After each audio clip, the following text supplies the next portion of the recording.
Hello everyone, welcome to Beyond Teachings. I am Arpita, your social science teacher. So last part में हमने क्या discuss किया था? हमने जो इम्पोर्टेंट क्वेश्चंस है from exams point of view उसे डिस्कस किया था, राइट? और हमने दो इम्पॉर्टेंट क्वेश्चंस और उनके आंसर्स को डील किया था. अब जो बाकी क्वेश्चंस हैं उनको भी तो करना पड़ेगा, तो फटाफट से चलिए हम लोग वो देख लेते हैं.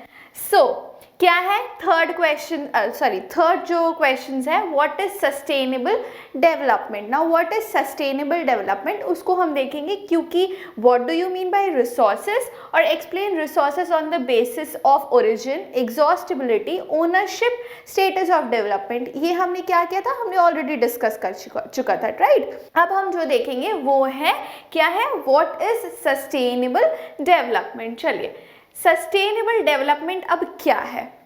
सस्टेनेबल डेवलपमेंट जो सस्टेनेबल इकोनॉमिक डेवलपमेंट जिसे कहते हैं, means development should take place without damaging the environment. देखिए, सस्टेनेबल डेवलपमेंट में तीन मेन इंपॉर्टेंट चीज़ों को हमें ध्यान रखना पड़ता है, ठीक है? पहला चीज़ जो है, जो सस्टेनेबल डेवलपमेंट से हम जो डेवलपमेंट है वो होना चाहिए, डेवलपमेंट होते रहना चाहिए. और क्या है, दूसरा क्या है, जो डेवलपमेंट हो रही है उससे इन्वायरमेंट को डैमेज नहीं पहुंचना चाहिए, ठीक है? पहला क्या है, डेवलपमेंट होना चाहिए. सेकंड क्या है, उससे जो एनवायरनमेंट है उससे क्या होगा, डैमेज नहीं पहुंचना चाहिए. और तीसरा चीज़ जो है, जो हम डेवलपमेंट कर रहे हैं उसे अभी के डेवलपमेंट से फ्यूचर जनरेशन को कोई प्रॉब्लम नहीं होनी चाहिए, ठीक है? तो this is known as sustainable development. कौन से तीन चीज़ों के बारे में हमें ध्यान देना है? पहले तो डेवलपमेंट होते रहना चाहिए. दूसरा क्या है, इन्वायरमेंट को कोई डैमेज नहीं पहुंचना चाहिए, वो डैमेज नहीं होनी चाहिए, ठीक है? और थर्ड क्या है, हमारे डेवलपमेंट के कारण जो फ्यूचर जनरेशन है उसे कुछ खराबी या फिर कुछ हानि नहीं पहुंचनी चाहिए. So now what is sustainable development? Sustainable economic development means development should take place without damaging the environment. क्या है, डैमेज नहीं होना चाहिए environment. And development in the present should not compromise with the needs of the future generation. जैसे अगर हम अभी development करने के लिए हमारे जो यहाँ पे जो अंडरग्राउंड वाटर है उसे पूरा यूज कर लिया हमने, तो क्या हो गया, हमारे अभी के लिए तो डेवलपमेंट हो गया. अगर कुछ डैम्स या houses, apartments, malls, cinema halls, ये सब डेवलपमेंट करने के लिए हम लोगों ने अंडरग्राउंड वाटर को पूरी तरह से अच्छी तरह से यूटिलाइज कर लिया. हमारे अभी के लिए तो डेवलपमेंट हो गया, लेकिन क्या हो जाएगा, अंडरग्राउंड वाटर का जो लेवल है वो क्या हो जाएगा, वो नीचे चल जाएगा, राइट? तो उससे क्या होगा, जो फ्यूचर जनरेशन है उसे क्या होगा, पानी नहीं मिलेगा. सो क्या फ्यूचर जनरेशन जो हमने मॉल्स बनाया है, फिर सिनेमा हॉल्स बनाया है, उन्हें पिएंगे, उन्हें पीकर प्यास बुझाएंगे? That is not possible, right? तो उसके लिए क्या ज़रूरी है, पानी ज़रूरी है. तो अभी अगर हम लोग डेवलपमेंट करते भी है तो हमें ये देखना पड़ेगा कि जो फ्यूचर जनरेशन है उनका जो नीड्स है वो उसे डिस्ट्रॉय हम ना करें. तो ये क्या हो गया आपका sustainable development. Now moving on to the other question. What is other question? What do you mean by land degradation? Now what do you mean by land degradation? What are the conservation measures? अब land degradation क्या होता है, मैंने आपको classes में समझाया था कि what do you mean by land degradation. land मतलब तो land हो गया, और degradation, degrade होना मतलब उसका जो क्वालिटी है उसमें रिडक्शन आना, ठीक है? that is known as land degradation. See, the process of temporary or permanent decline in the productive capacity of the land is known as land degradation. जो लैंड की जो प्रोडक्टिविटी है, जो फर्टिलिटी है, उसमें टेम्पररी या फिर परमानेंट अगर वो होता है, डिक्लाइन होता है, वो खराब हो जाता है, तो उसे क्या कहते हैं हम, लैंड डिग्रेड होना कहते हैं, या फिर that process is known as land degradation. Now अब ये कैसे ठीक होगा? What are the conservative measures? Conserving measures are afforestation. बहुत ज़्यादा पेड़ लगाएंगे तो पेड़ के रूट्स क्या है, वो सॉइल को, लैंड को जकड़ के रखेंगे, तो उससे क्या होगा, लैंड कंजर्व होगा. Then proper management of grazing waste land, जो वेस्ट लैंड और ग्रेज करते हैं उनको उनके प्रॉपर मैनेजमेंट, उनको प्रॉपरली मैनेज करना पड़ेगा, मतलब ओवर ग्रेजिंग नहीं होनी चाहिए, अच्छे से टाइम पे या फिर मैनेज करके ग्रेजिंग करने से क्या होगा, लैंड कंजर्व होगा। Now control on unrestricted mining, अगर रेस्ट्रिक्शन नहीं रहा कोई माइनिंग के लिए, मतलब माइनिंग जब कर रहे हैं अगर उसमें रेस्ट्रिक्शन नहीं रहा तो माइनिंग होते रहेगा और उससे क्या होगा, लार्ज मास ऑफ लैंड क्या हो जाएगा, डिग्रेड हो जाएगा, ठीक है।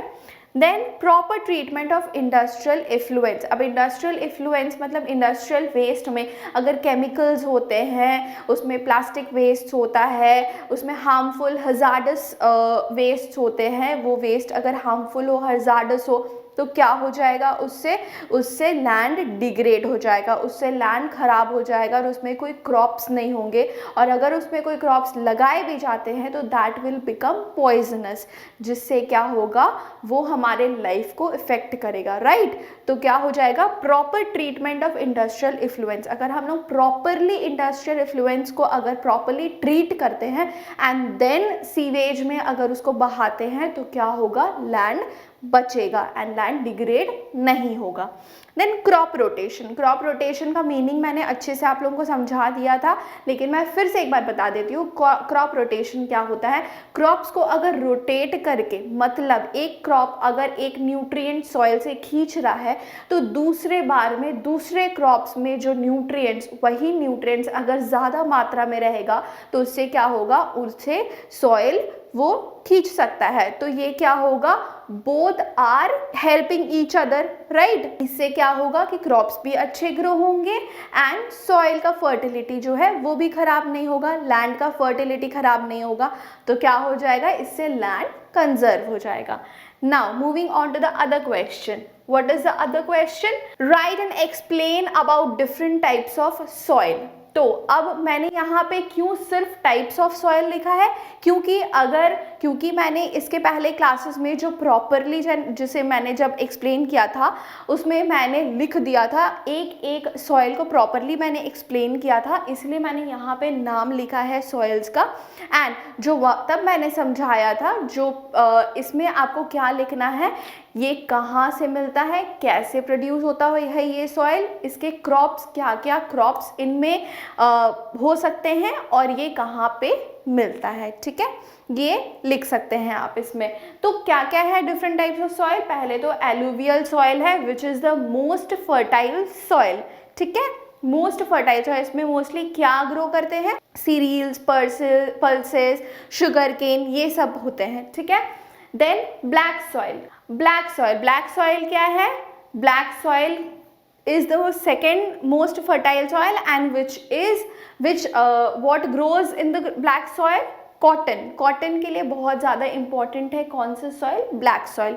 रेड एंड येलो सॉइल, अब मैंने ये भी एक्सप्लेन किया था कि रेड सॉइल का रेड कलर क्यों होता है, क्योंकि उसमें आयरन डिफ्यूजन होता है, जब आयरन उसमें मिक्स हो जाती है तो क्या हो जाता है, रेड सॉइल बन जाता है, रेड हो जाता है।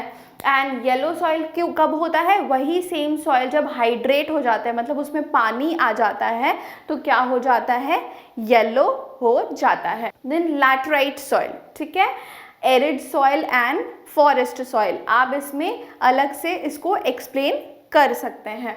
नेक्स्ट क्वेश्चन है define soil erosion, define soil erosion. Now what is soil erosion, let us see.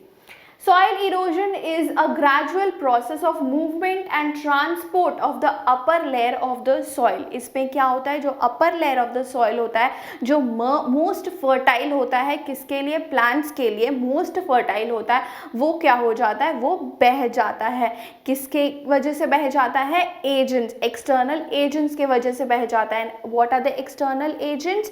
Those are wind, water, ice और मास मूवमेंट। मास मूवमेंट क्या होता है, जब हम लोग पेड़ वगैरह काटते हैं या फिर ऐसे भारी भरकम चीज़ अगर घसीट के लेके जाते हैं तो उसका जो टॉप मोस्ट जो लेयर होता है उसमें जो फर्टिलिटी होती है वो डिस्ट्रॉय हो जाती है, ठीक है, और इससे क्या होता है, सॉइल इरोजन होता है, जो टॉप मोस्ट लेयर है वो इरोड हो जाता है और उस that results in soil erosion. Now अब इसको कैसे कंजर्व कर सकते हैं, एफॉरेस्टेशन से कंजर्व करते हैं, मैंने आपको एफॉरेस्टेशन ऑलरेडी समझा दिया है।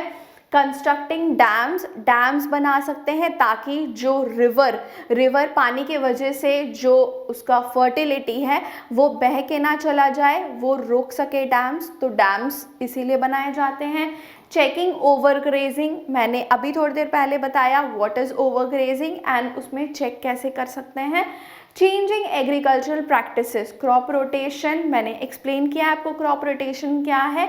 Contour ploughing and terrace bundling, इसके वजह से ये सब रीज़न से आप क्या कर सकते हैं, सॉइल को इरोड होने से क्या कर सकते हैं, बचा सकते हैं। ठीक है, तो इतने ही मैंने 6 क्वेश्चंस जो इम्पोर्टेंट क्वेश्चंस है रिसोर्सेज एंड डेवलपमेंट चैप्टर के, जो एग्ज़ाम पॉइंट ऑफ व्यू से मैंने सोचा अगर ये इम्पॉर्टेंट क्वेश्चंस एक बार आपके साथ शेयर किया जाए और आपको अच्छे से समझा दिया जाए तो आप लोग और ज़्यादा अच्छी तरह से लिख पाएंगे और प्रिपेयर कर पाएंगे।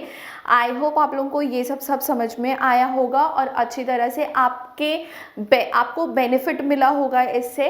और अगर आपको कोई भी इशू होता है, कोई भी डाउट होता है तो प्लीज़ आप कमेंट में पूछ सकते हैं, we will definitely help you.